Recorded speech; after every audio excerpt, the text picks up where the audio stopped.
Hey Z, Hi, Sam. how's it going? Very well. Thank you for having me. Thank you so much for coming down. I am very excited about this. Likewise.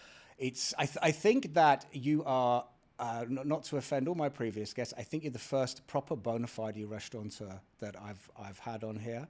So I am very much looking forward to it. So for those people who don't know who you are, please introduce yourself. Who are you and what do you do? My name is Ziad Kamel. I am the founder and CEO of Rosy Hospitality. At Rosy Hospitality, we say the future is rosy. We create feel-good restaurants. Some of our restaurants you may already know. CQ French Brasserie in the Movenpick Hotel in JLT. Recently, our flagship, our new one in the Grand Millennium Hotel in Barca Heights with a gorgeous garden. We also have Girl and the Goose, our Central American restaurant with Chef Gabriela Chamorro. And we have Dubai's best cookie brand, Butter by the Dozen, which is only available on delivery for now, and partnered with the Chief Baking Officer and founder, Asma. The Butter by the brand, is that Butter by the Dozen. Butter by the Dozen? Like Sorry. it's better by the dozen, right? Everything is better by the dozen. Yeah. But because we use a lot of butter, which is the best part of it, Yeah. it's called Butter by the Dozen. Is that a spin-off from Lots of Lazy Cakes? Absolutely not. This is a completely independent brand. Lots of Lazy Cake was acquired by another company in Okay. 2021.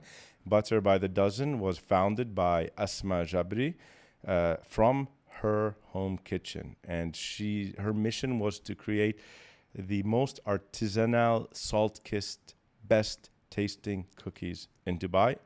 And the moment we tried her cookies, we realized that we have to get into business with her. Because we first met with the Lazy Cakes thing. We met through a mutual friend, which was Mark Dickinson. That's right. And you gave me some of those. And I remember eating one and then eating them all, where they were stunning. So I know that you're very, very good at flavors, tastes, and details. So, yeah. That Lots of Lazy Cake recipe was the recipe of my business partner and wife. So I Yes. call business partner and life partner for 25 years.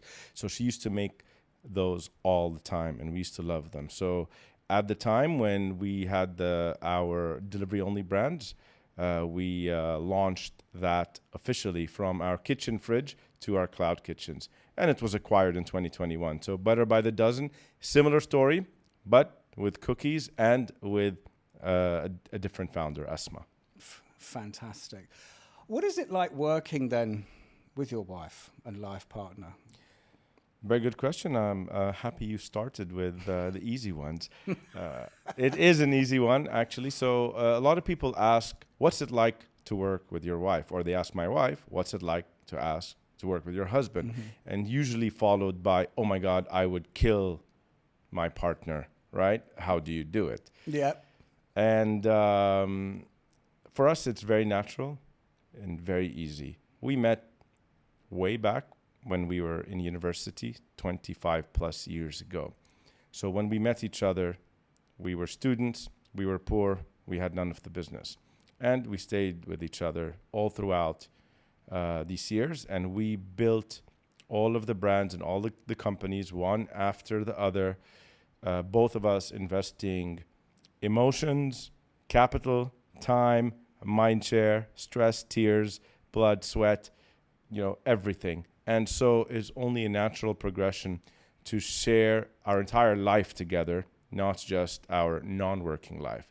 So it really gives us, I think, a competitive edge over maybe other groups that don't have that. For me and Ro, so her name is Rawan, and her nickname is Ro. My name is Ziad. My nickname is Z. Therefore, our company is called Rosy Hospitality. Oh, okay. Not only because the future is rosy and hospitality should be rosy, because if we called it Zero Hospitality, no one would want to invest in Zero Hospitality. I like that. So it's very natural for us. It's 1 + 1 = 3. It's our passion, but it's also our discipline. So it's not just driven by passion, it's also driven by discipline. but we love hospitality, and you cannot beat a couple who are always vibing and brainstorming and thinking about the business 24/7 together in a natural way.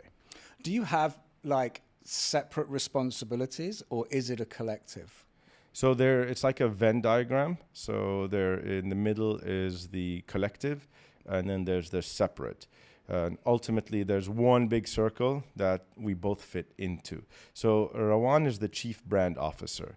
So everything regarding branding and marketing, and also injecting the soul into the organization, high emotional intelligence, building the team. She's involved across all of those fronts.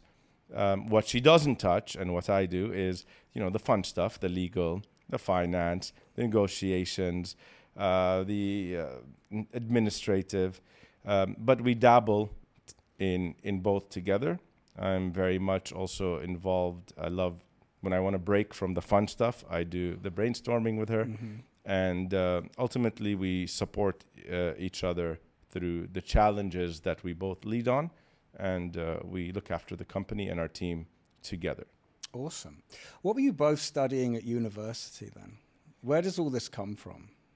Look, I think it would have happened regardless of what we studied, but it's certainly helpful that I did a degree in business administration and a master's in marketing management. Okay. And she has a degree in business marketing as well. So it really helps. And we both worked in our early days, in our early career, before incorporating our business in advertising.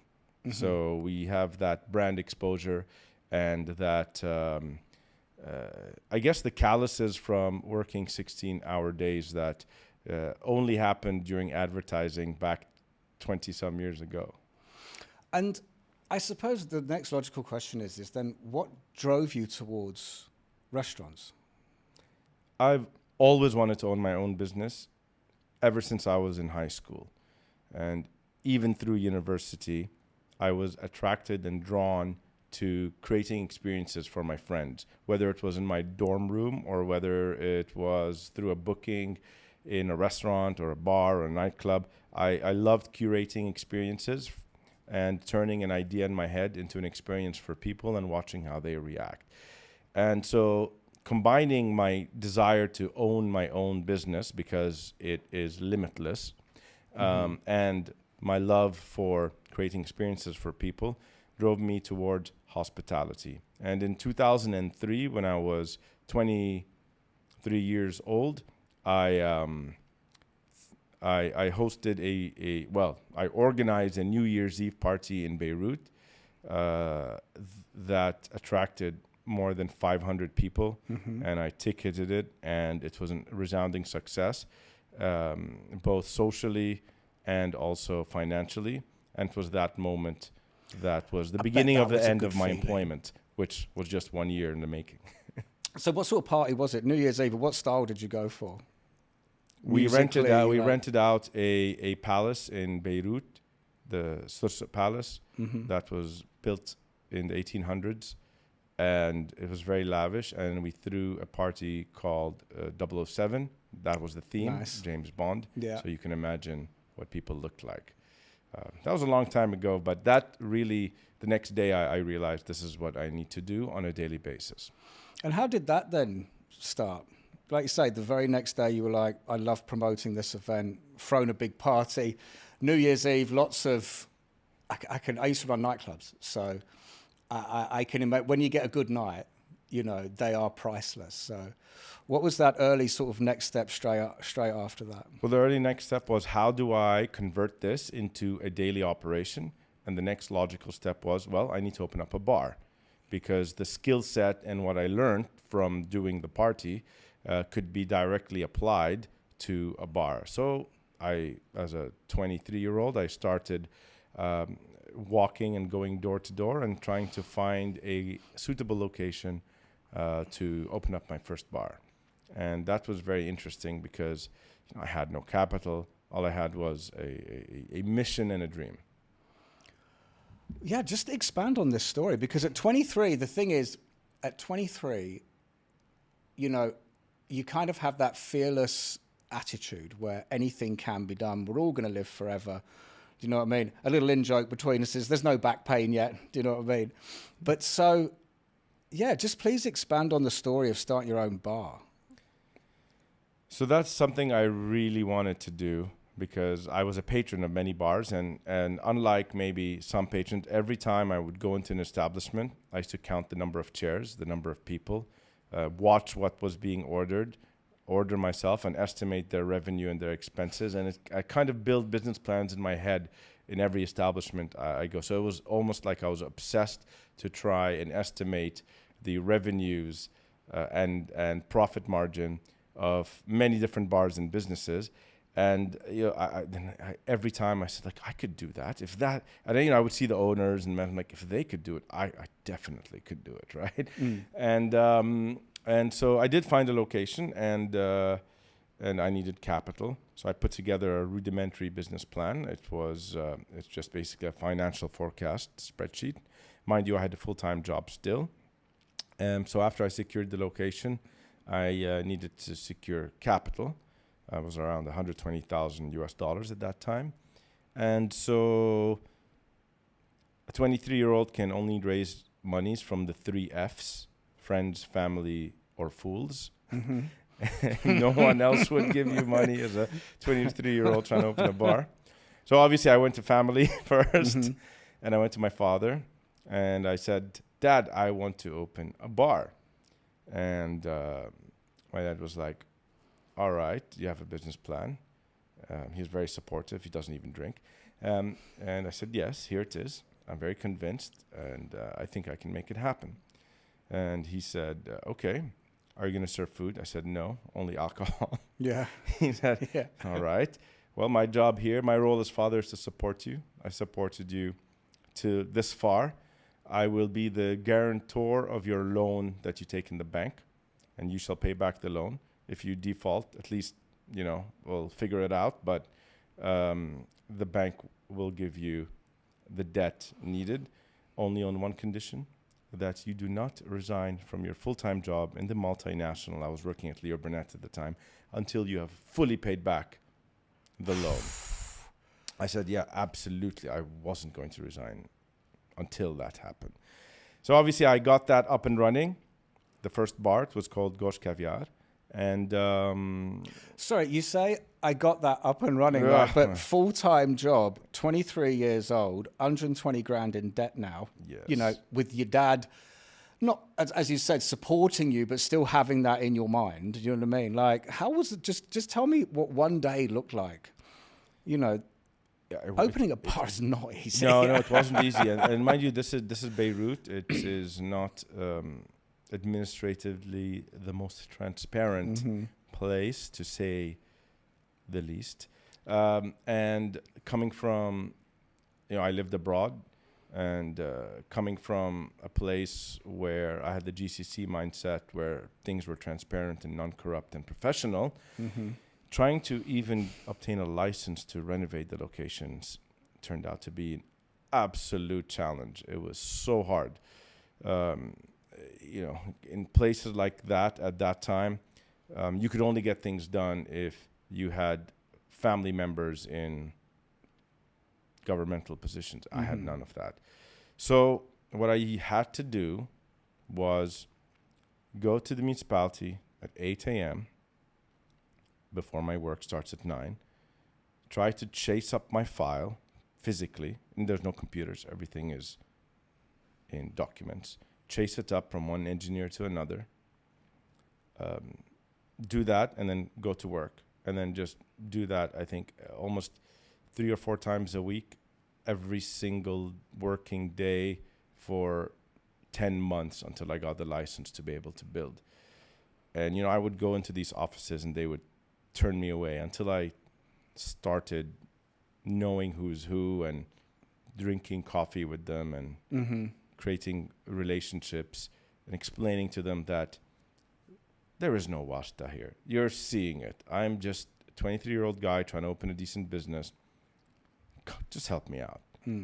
Sometimes it worked, sometimes it didn't. Sometimes a little gift was needed. I learned how to do that. But we got over the table, and just to get that license to build, which I thought when I signed the lease that the next day we would start. Yeah. And we did. I'm like, all right, let's start. And then they got shut down and got fined. And then I had to spend 10 months getting that up and running. So that was my first experience. So I sat back of a year until I constructed it. Constructing it is easy. Getting the permits to do that, much harder. Wow. That's crazy. And so at what point then did you leave your, let's say, you know, so when did you pay off the loan? You were allowed to leave your daily job and then commit to this full time, like? So, well, there was another setback. It was we got the bar open on July 8th, 2006. I was 25 at the time, and I was a hero. It was one of the best days of my life because the place was packed. Yeah. It was amazing. It was in the coolest spot, Jamaizi, just up and coming at that time. It's famous now. It was such a cool bar. I loved it. I mean, I remember even a week before we were open, Zaha Hadid, God rest her soul, was in the area, and she knew one of my former partners, and she came in and had a look, and she said, very nice work. I had no idea who she was, by the way. I was just, but now I do. So it was exciting times. So we got up and running on July 8th. It was packed July 8th, July 9th, July 10, 11. I was like, yes, I'm going to quit soon. It's going to be so fast, right? And then the July 12th, war broke out in Lebanon. Israel started bombing us. And I was setting up the bar, as I did. Well, I would finish we would open at 6 and we would open at 6 for the staff and open for customers at 7. So I'd finish my job at 5:30. It's a 5-minute walk. I would walk to the bar, unlock, open up, and set up with a 5-member team. And during that July 12th day, we were setting up, and then we heard military helicopters hovering above us and a massive explosion. It was an Apache helicopter from Israel firing a missile at the Beirut port, which was less than a kilometer away. And all the bottles on the counter shook and almost fell. And I looked at my team. I said, well, looks like we're not opening today. Let's shut it down. And let's make it safe at home. So so my bartender poured everyone a shot. We took a shot, shut the place down, and left. And war broke out, and the place didn't open. That was 4 days after this is 4 days of being an entrepreneur. So you opened for 4 days? Yeah. And then never again? And then we boarded up the place, and the war expanded. Yeah. And I had to evacuate my mom and younger brother out of the country to reunite with my father and my other brother who lived abroad. And I had to leave my girlfriend, who's my wife at the time, bro. So, and we had to evacuate to Kuwait because that's where my other brother was working. So I went from hero to zero overnight. All my possessions were in my gym bag because we couldn't carry anything else to evacuate. And so I had no girlfriend, no job, and no bar. And evacuate to Kuwait, a place where drinking was illegal. So I just sat there. And the elders were saying, they are saying that it's going to take around 2 weeks. But that's what they said about the first Lebanese war, and it lasted 15 years. So don't get your hopes up. So I was devastated. I can imagine. Yeah. How long did that particular war last? 40 days.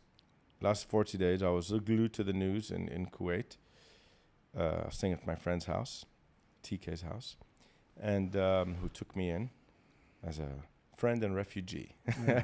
And so they had bombed the airport, so there was no flights in and out, and they had blockaded access to the country. When the ceasefire was signed, they had to repave the runways, and they opened the airport in late August, And the next day after they opened it, there was the first flight from Kuwait back to Beirut, and I was on it. Mm-hmm. And the first thing I did was I called my 5-member team to make sure they were still all alive. Remember, those days there's no WhatsApp, there's no Instagram, there's no, it's just SMS, hardly, and phone calls. They were still all alive, and I said, all right, come on to the bar. We're going to open, and we're going to throw a ceasefire party, a CFP. And that was August 28th, 2006. And again, no modes of communication except SMS. So I just started sending the same text to as many people as I knew to see who was in Beirut at the time. Ceasefire party at Ghost Caviar, ceasefire party, August 28th. And we didn't know if anyone would show up. And we opened the doors, and we were packed. It was like 120 people. The place only had 80 seats. Yeah. It was incredible.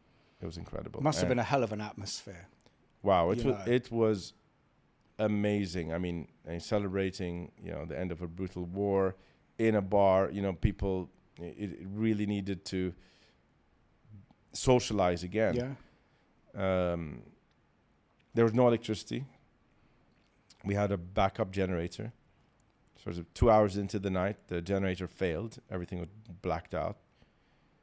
I ran up to the back to try and see if it was out of diesel or complete darkness in August, very humid and hot, sweating.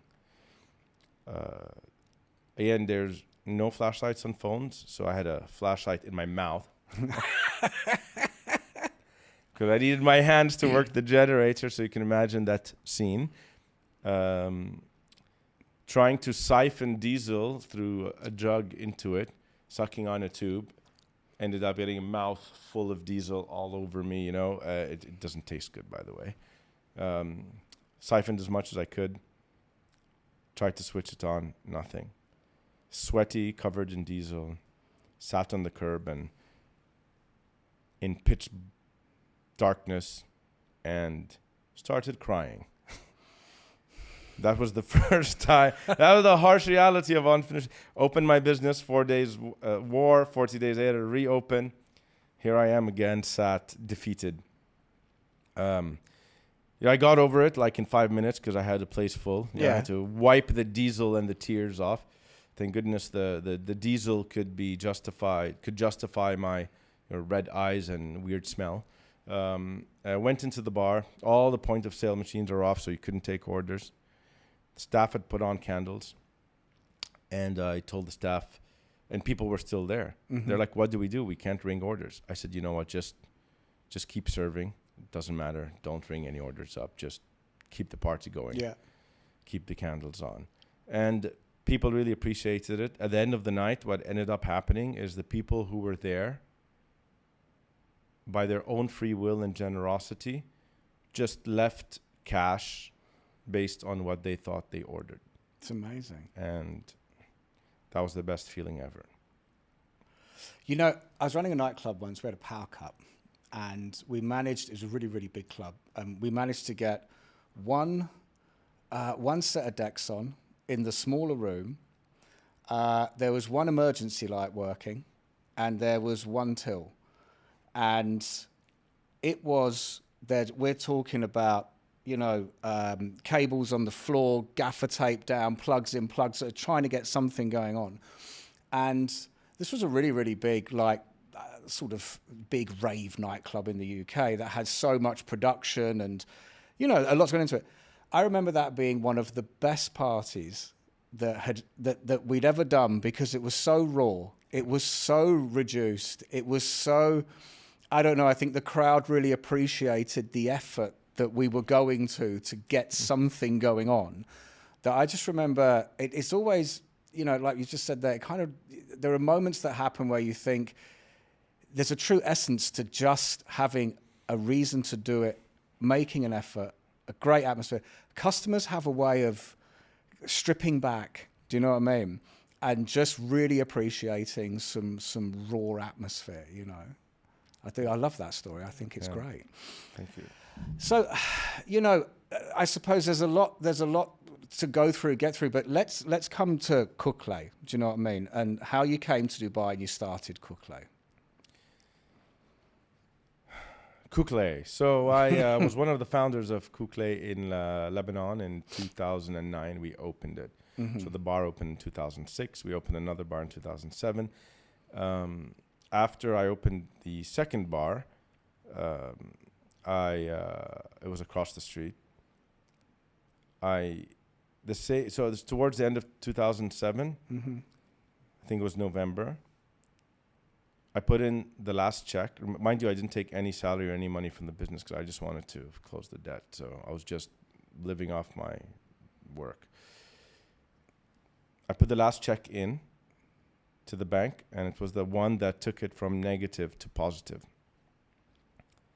And the next day, I handed in my resignation to my full-time job. And at the same time, with the little excess money I had, I went and bought an engagement ring for my girlfriend, who's now my wife, Rowan.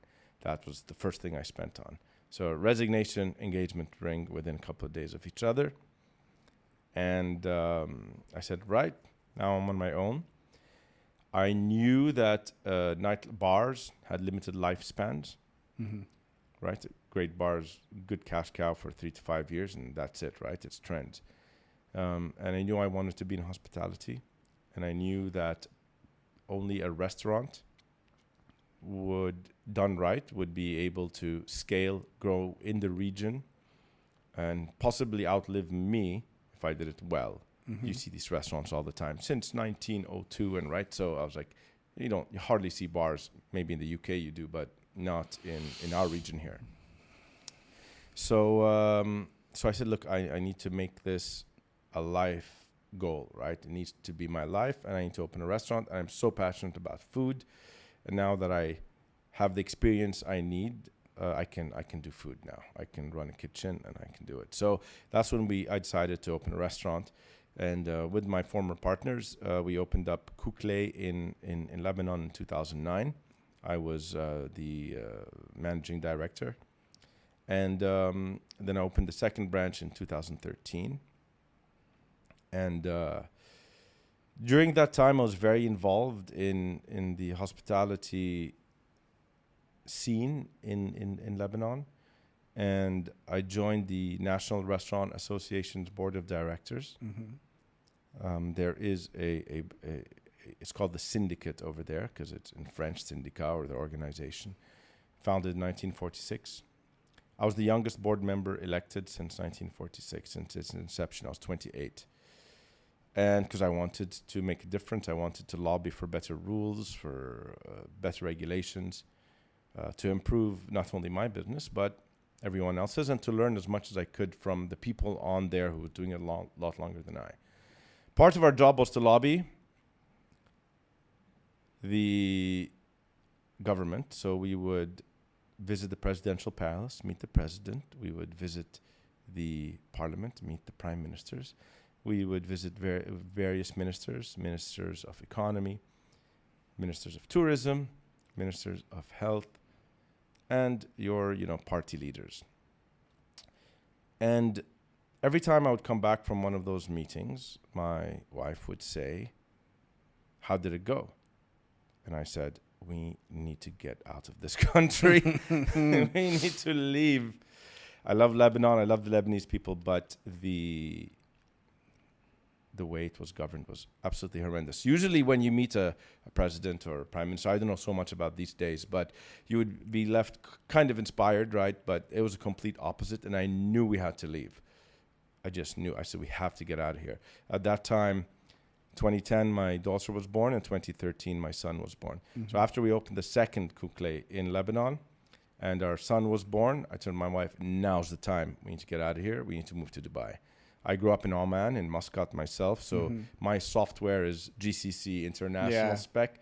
My wife grew up in the US as well, so her software is also international. And so Dubai feels more like home. And so that was our decision to move to Dubai in 2014. We did that, and so what I did was I took the brand that I helped found and who I was solely directing, And I opened up my own company in Dubai, and I licensed the brand from the brand company, which I was a founder and partner of, along with other people. And I had to raise the capital in Dubai. I had to start from zero again. Again, it was a massive struggle. I mean, like I thought, those wars and everything I explained in Lebanon and more was difficult. In some ways, it was a lot more difficult in Dubai, like very difficult. What was difficult about it? What was like a big difference? A good example. Okay, well, for one, if you bounce a check in Lebanon, you don't go to prison, right? In 2014 in Dubai, if you bounce a check, you're in big trouble. Yeah. They changed the law now. The leadership is very progressive and has addressed all of these things, and they keep going the right direction. So it was a very different scene back then, but the leadership with its vision has created an excellent business environment and continue to do so.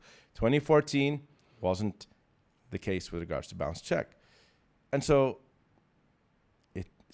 having that above you is very difficult. Doing it and starting from scratch in a new country, very difficult.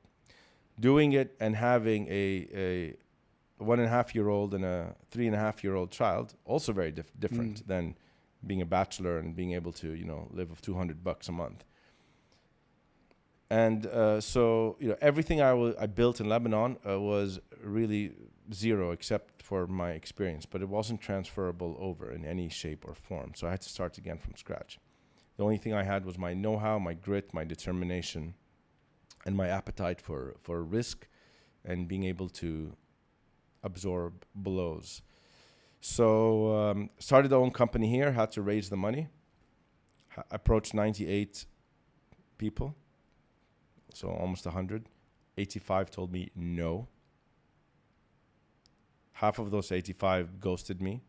The other half said no. Well, the other half said no, but half of them said no and proceeded to tell me why the business would fail because they've been in Dubai and I just moved here. So it was kind of hard to hear. I wanted to ask, how difficult is it to take that? So out of the 85 people or the 98 people that you asked, what time frame? Is it like one a week, one every other day? Like how long was that level of repeated rejection?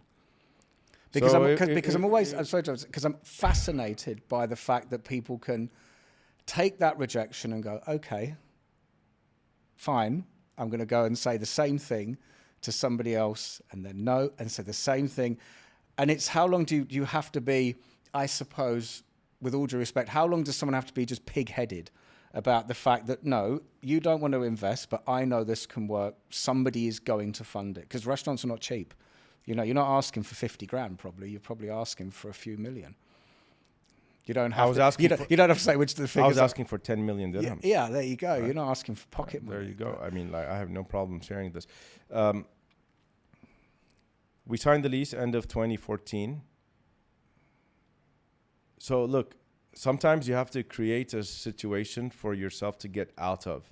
Otherwise, you'll never start. So no investor would give someone fresh off the boat in Dubai with no track record in Dubai any sort of money based on a pipe dream of I want to open a restaurant. You have to secure a location. You have to have a lease. You have to have a design. And you have to have a business plan that's convincing. Sorry, convincing. So first of all, how to find a place. To 2014, licensed restaurants. They were all in the IFC or hotels ran them. Found one in JLT. No one knew much about JLT at the time. And even then, they put me through a sort of an X factor like decision-making process where the landlord, they said, look, we have 10 applicants for this one space, and we narrowed it down to 3, but you don't have no track record here.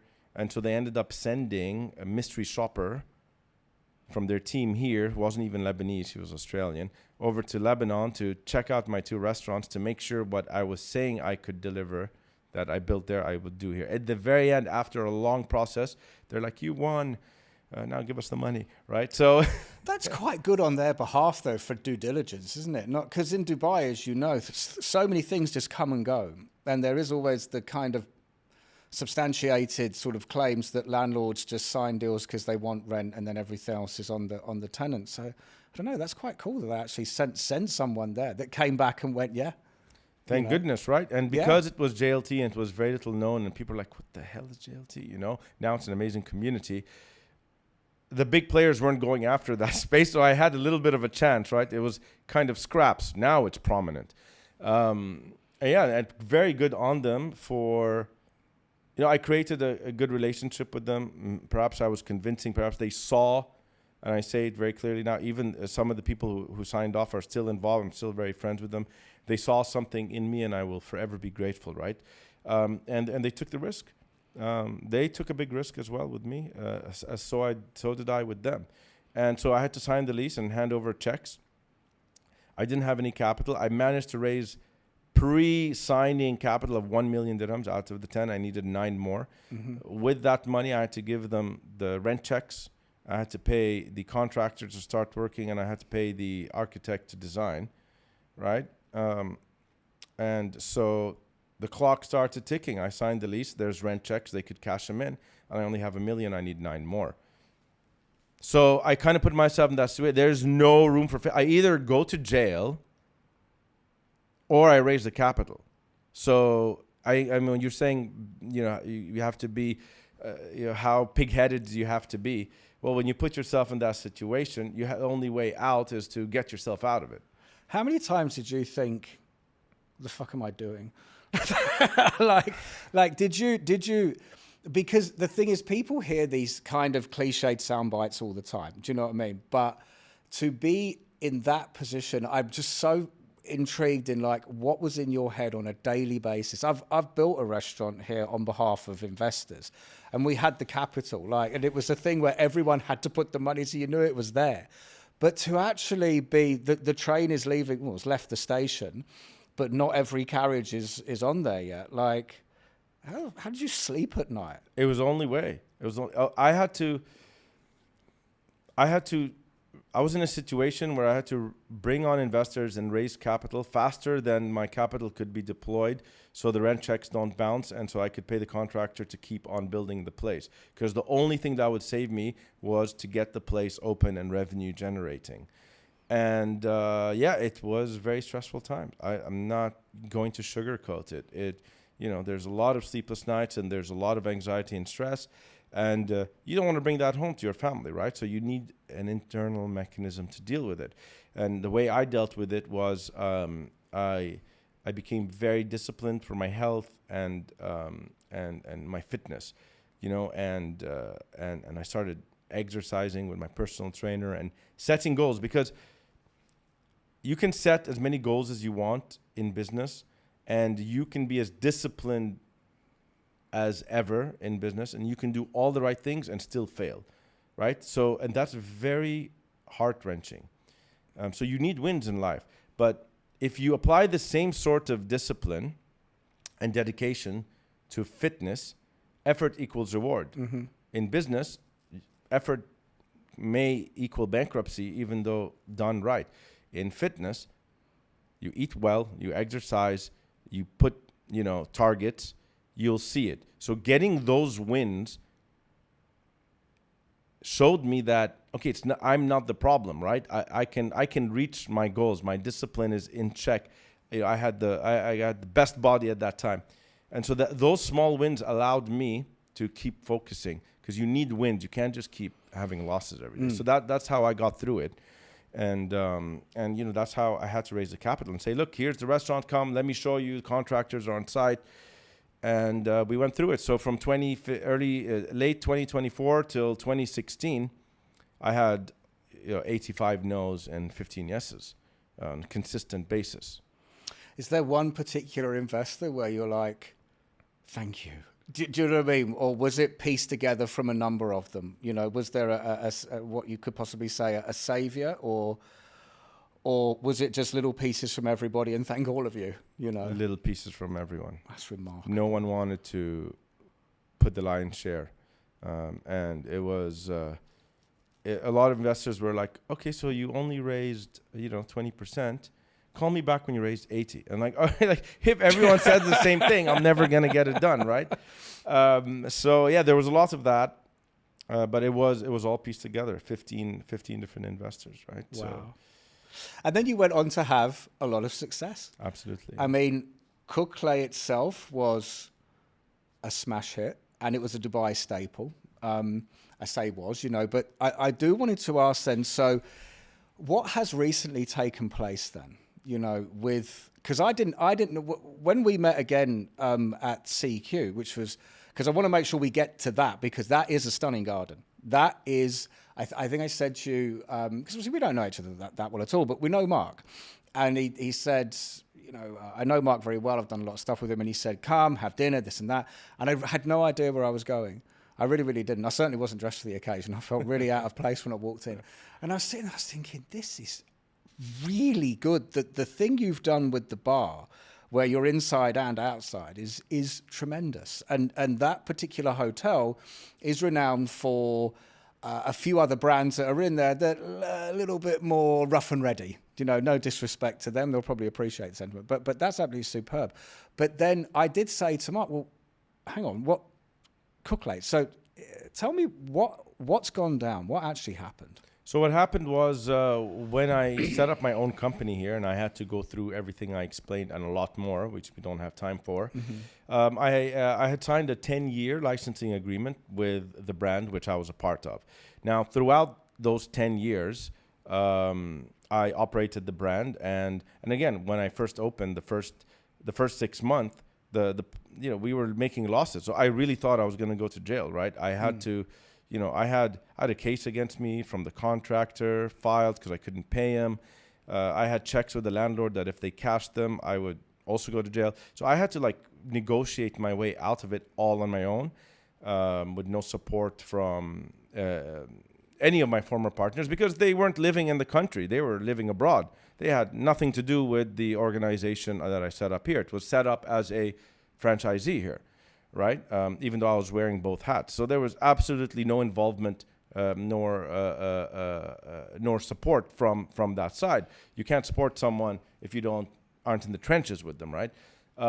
So during the 10-year tenure, so I got the business up and running and successful after a shaky start, and throughout the years, I developed other brands here. I developed the Go brands, which you were talking about earlier. Mm-hmm. Dubai's first delivery-only brands in 2018.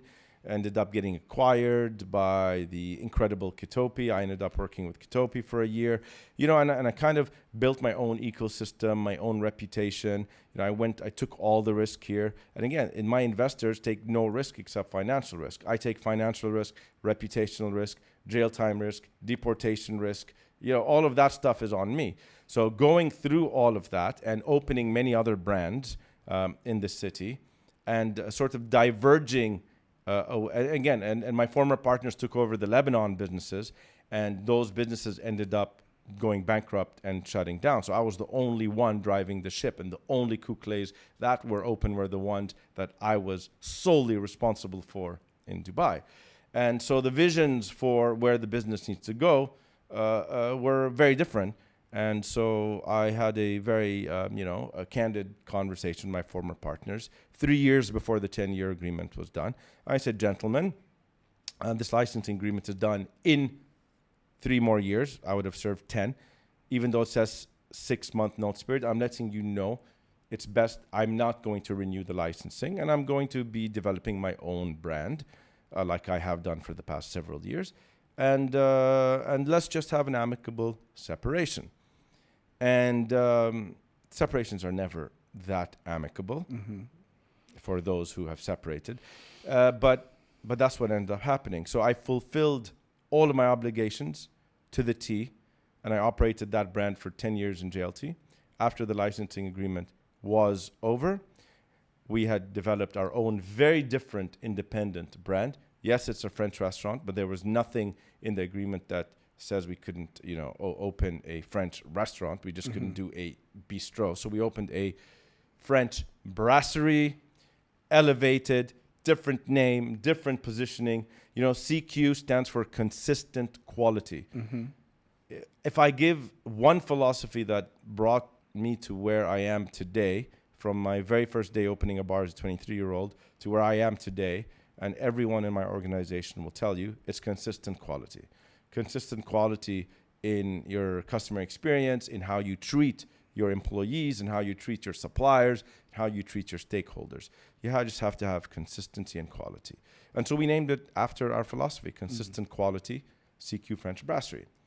Our tagline is a brasserie for friends and family, because that's who we are, that's who we do it for.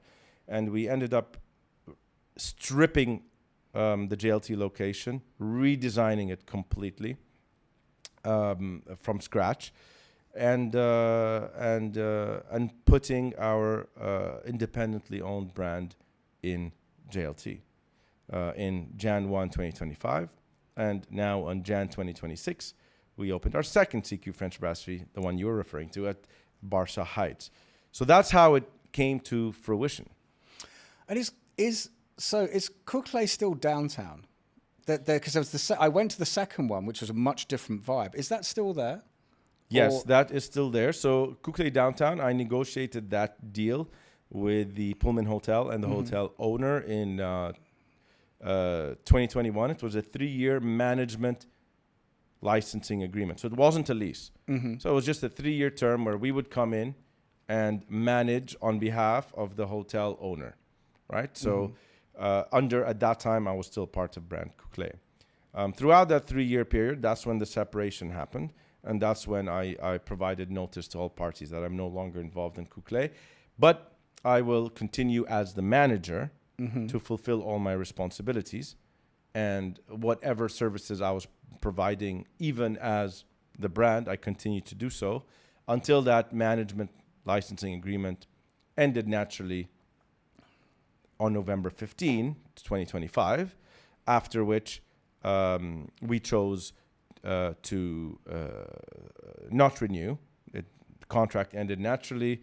The parties couldn't agree on terms. Very natural, stepped away and said, thank you very much. That was an amazing ride. So now at the moment, from as far as I know, the brand Couqley is still there, and the hotel seemed to be managing the operations. Fair enough. My last question on this particular subject is what was it like to have to strip away the JLT site after such a journey? You know, these things get very, very, very personal. Do you know what I mean? And I think the only way that I think that anybody in the restaurant game, the bar game, hospitality, they can tell the difference when they go to a venue. You can tell when the owners really care. You can tell, you can sense that they're all over it. And when you can also sense when someone's just bunged a load of money at something, and you just know on the inside of it, the guests can feel it, we can feel it. So you walk and you go, yeah, I can feel the heart and soul in it. So what was it just like, very quickly? Because I definitely want to talk to you about another one of your brands, which is the Girl and the Goose, which I think has got. When I saw that, I was like, we have to talk about that. So, but the thing is, what was it like to go in there and actually have to say, right, strip it all out? Very difficult. It's like stripping a piece of your soul. 17 years. You know, I'm the face of the brand. I was the face of the brand. I was the sole promoter of the brand. You know, there were the only locations were the ones I was managing, because the rest were closed. You know, it was me and I was it. And 17 years is not easy, right? It takes. Sometimes I would say the hardest decisions are the best ones to make. But it had to be done. So it was very difficult. I don't know how to describe. Anyone who has, it was almost like your best friend passed away. Like I don't know what else to say, right? It was very difficult on an emotional level, but it was the right thing to do. And again, like the phoenix rising from the ashes, sometimes you need to take these very difficult decisions, because you have ultimate conviction that that's the right thing to do. And that conviction, and like you said, and that ownership, and you know, and we have the company here, we have our community who follow us, right? They follow us, the Go brands, to Girl and the Goose, Butter by the Dozen. to CQ, the community behind us, the hospitality community, the customers, the guests, the friends, the family who knew about this, all on our side, our team, our incredible team. It makes it a lot easier, right? So yeah, we had to mourn. And I guess there's a reason why mourning in most cultures is 40 days, because I think thousands of years of human experience shows us that it takes 40 days to start to recover. So yeah, it was difficult. We went through that. However, it was the right decision. And after coming out of that, down period, it was a massive sense of freedom and relief and independence and that feeling of we did the right thing. Yeah, I mean, when I saw you at CQ, you looked incredibly proud. And I'm not just saying that. I can, I sit 6 feet away from people over 100 times now. So I feel, and being in hospitality for 30 years, I feel that I'm very good at reading facial expressions on people. And you just looked so, I don't know, yeah. I mean, it's a really impressive place. And for anybody that hasn't been, you have to go. It's such an awesome garden. It really is. It's fucking beautiful in there. Do you know what I mean? And I had a great steak. Thank you. So that feeling, I think it converged my entire life of doing this. Remember, 2006, I opened the first. That's 20 years, right, of owning and going through all the struggles. So 20 years of experience and pain and wins and losses, anxiety, sleepless nights, celebrations, pride, everything, all the feelings that come with it. We were able to, Rawan and I, independently invest into CQ Barca Heights on a blank canvas without having anyone else have a say in what we need to do. Zero say for anyone, right? This was our project. Every single square centimeter of the place was our decision, ours alone. So look how happy you are. You have that smile on your face. It's like taking a blank canvas and with no instruction, someone saying, create the best piece of art you ever, you do it, and you're so proud of it after 20 years of dabbling, right? And having people tell you, no, this black line shouldn't be there. And so that represents our vision of what hospitality should really be designed like, how it should integrate into community, and how the experience should be felt. So that's why we're so proud. It's one of the first project where we didn't have to align. And mind you, we have other projects where we have to align with our partners, and the outcome is incredible, right? But there's something to be said about doing something on your own with no guardrails, and it turning out to be something absolutely incredible. And the feedback we've been getting from you, from Mark, from the community is so overwhelmingly positive. It almost, wanted to make us cry, because people are saying, imagine they're like, thank you for building this place here. I live right next door. I work right next door. We don't have a place like this. Thank you. And that, I knew that people will be like, oh yeah, nice place, right? But I never realized how grateful and how full of emotion that gratitude would be from people I hardly know. It's amazing. Well, the thing is that it's not pretentious. It's not. And that, I think people struggle to not do that in Dubai. I think in Dubai, people, they want to open the venue. They want to open the restaurant where they, look, me, we, like this. And it's all it's more about them than it is actually giving something to a community. And I know a lot of owners and operators, and some of them like to put the right thing in the right place. Some of them are all there for show, and good luck to all of them. I mean that really, really honestly. But I think where that is, it's definitely something that area really needs. I totally understand why you're getting that sort of feedback. Look, I do want to touch upon The Girl and the Goose, if I pronounced that correctly, because when I saw that, I didn't realize the supper club what's the right word, sort of evolution that happened in Dubai, that happened, and I believe it started in COVID, where people are having full-on supper club experiences in their front rooms. And you've taken this, and this has now expanded into a full-on brand. Is that correct?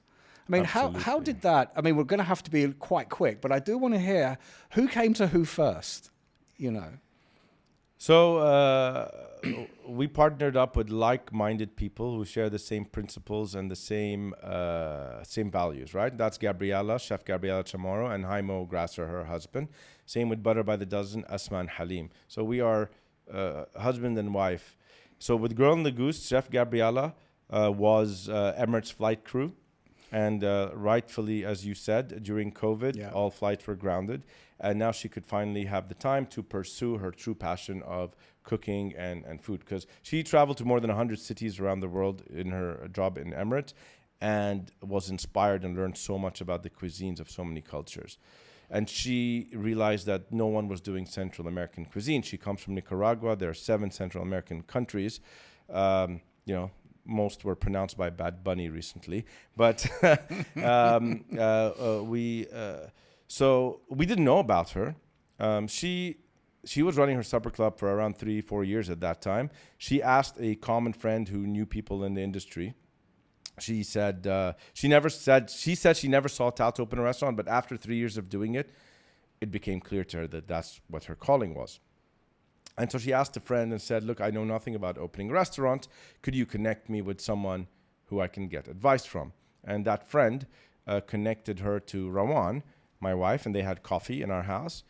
And when I got home, I said, Rawan, how was it? She said, wow, that was amazing. We got along very well. But she wants you to meet her husband because he wants to ask you questions about the numbers part. We didn't do that. I said, great. So I met up with Jaimo and we discussed that. And then we genuinely liked each other and we saw that we could align. And then they invited us to the supper club experience in her house, in her and Jaimo's house in the marina at the time. And we were sat on a table, Rawan and I, with I think 6 or 8 other strangers. Each couple came alone. And as Gabriella was presenting her food and we were tasting it, I looked across the table at Rawan, and we don't have to say much when you know someone that long, right? And that look was, wow, this is, we've traveled we eat everything. We've never had anything like this before. And Chef Gabriella, the way she commanded the stage was so impressive. She also comes from, from unprivileged backgrounds like us. She's a hustler. She came to Dubai. Her story is with $200 only, right? She built everything on her own and now with the support of her husband. And so we're like, wow, we really connected, right? And going through the partnership, like I told you before, my wife and I were very weary about getting into any new partnerships before doing all the due diligence emotionally and personally. And so we said to each other, let's get to know them properly first, right? And before we get into anything, let's sign a partnership agreement and see how open they are to discuss all the nasty stuff that could happen and put on paper. And throughout, I think, 6 to 12 months, we became very close friends. We went to her many collabs in Boca, on the Palm, in her house, and she was a rock star. It was amazing. And, she saw our operations, and we kind of merged together. And her husband, being Austrian, is also used to being very direct, like I am. And we hashed out all the nasty stuff that could happen, put it on paper, signed it off, and celebrated our marriage or partnership. And that's how Girl and the Goose came. And we said, look, Girl and the Goose embodies Rosy Hospitality's values, unpretentious, consistent quality, grit, determination, values, customer first. We're doing it for the customer and the community. And we said, now it's time to plug in all of our infrastructure, right? And take care of that and bring in what we cannot bring in, which is Chef Gabriella, the personality, the soul, the food, the grit. And it was, I guess, an incredible partnership. And 10 months now, we have been recognized by Gomio, We have been recognized by World's 50 Best MENA. Yeah, it's at number 43, isn't it? I Number think it is. 43, which 10 is months incredible. in. Absolutely amazing. I was so happy. And have I got time for one more? I've got one more question. Sorry, because we're running out of time. But I really want to ask, how has Chef Gabriella, how has she managed this transition from cooking in her house to strangers, 6, 8 guests, into actually now, because there's a big difference, And so how has she adapted to that? I mean, I'll probably get in touch with her, see if she wants to come on and discuss it, because I think it's an incredible story.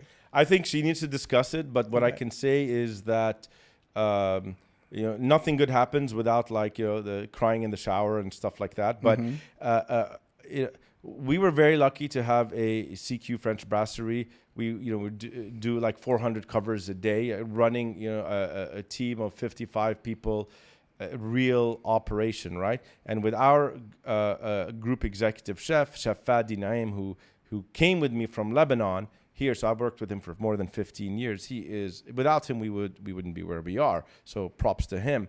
He is a master at kitchen management. And so Chef Gabriella worked with Chef Fadi in his kitchen in JLT for many, many months, seeing how to scale a supper club for up to 16 people to make it and develop the menu in a way where we can serve 300 covers a day. Mm-hmm. And so that was very eye-opening, I guess, and a great learning experience for Chef Gabriella, and also a great learning experience for Chef Fadi to take something so refined like a supper club and how to create it into something that can be produced consistent quality for hundreds of people every single day. And that 6 months of them spending together, the result was what you see now at Grand Goose. Amazing. Well, look, we've come to the end. I'm being rushed. I have gone over time, so I am sorry. I do all the time. They hate me. But the thing is, as I say with all Tasty Humans guests, if there's one statement, one piece of advice you'd like to sort of leave on the table for anybody that kind of wants to follow in your footsteps, what would that one line be? Wow, not much for advice here, but I would say 3 things. Choose the person you want to spend your life with. Choose the city where you want to spend your life with that person in, right? And choose what you want to do. So and if you had to pick one out of the 3? Choose the right partner. Fantastic. Z, thank you so much. I've really enjoyed it. It's such a fascinating story, and I really appreciate your honesty and your candor throughout. Superb. Thank you very much for having me and for extracting things from within me. Brilliant. Cheers.